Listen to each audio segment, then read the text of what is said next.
从此以后，这接下来的几年都是我要负起一个看管和教育的这样一个责任。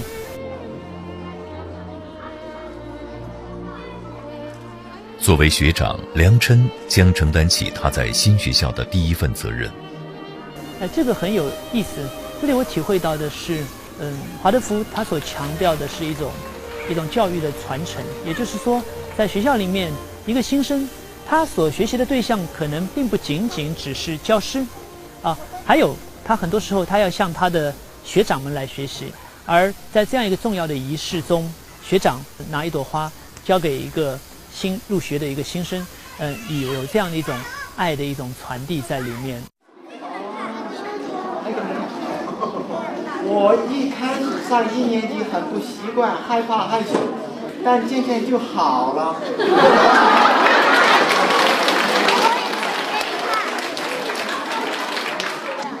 昨天我拿出小时候的照片时，才发现童年多么的可贵。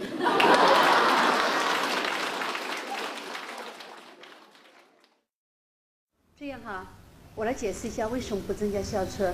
确实几年来都有家长不停问到，甚至我们有家长说我们共同筹资买校车送给学校来用，但是我们后来没答应。我想告诉你为什么。华德学校是一个家长高度参与的学校，我们也真心的希望每天早上爸爸妈妈能够牵着孩子的手走进校园，我们也真心的希望家长经常在校园里晃一晃走一走，看看孩子们在做什么。所以我们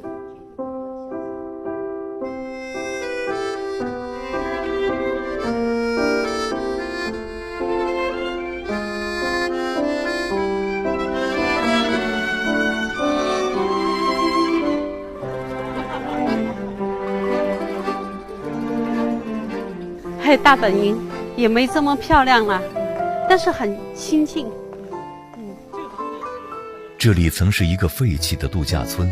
2004年，在国外接受了华德福的教育培训后，张丽、黄小星夫妇和教师出身的李泽武一起，通过网络招募了10几名志愿者，在这里办起了中国第1所华德福幼儿园。此后，华德福逐年生长，有了小学和初中。在这样的场地里面，每个孩子都有很多东西，鞋子、衣服、雨衣，最重要这个，不管刮风下雨，我们的孩子都会在户外玩耍，玩泥巴、玩石头，至少早上1个小时在外面，下午还有1个小时，让孩子真的是接到地气，身体很健康。我看你做的什么呀？蛋糕。我们发现华德福幼儿园没有传统幼儿园的识字、读写和计算，孩子们不用背字母表和乘法口诀。华德福认为，对幼儿园的孩子来说，过早的智力开发会透支他们的生命力，而学习如何生活才更重要。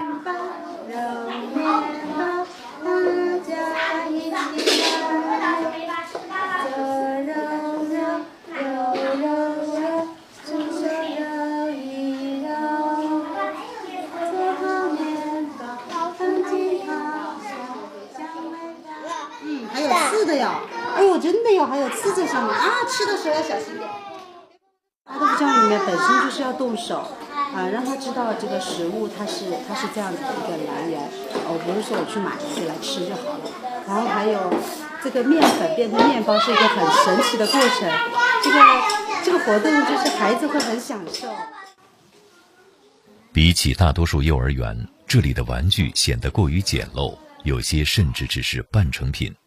这个娃娃是老师和家长亲手做的，好，它是羊毛的、毛线的。那么这个娃娃是没有五官，但是如果我讲一个小姑娘快乐的又蹦又跳，孩子可以想象这个她在笑。对，她的表情。我太累了，我很伤心，找不到妈妈。她可以想象她在哭。难过。假设这个眼睛鼻子已经画好了，你说话他笑还是哭？所以这样的玩具我们称为未完成玩具，就是留一个空间给孩子自己去想象。好大！你拿你做的那个。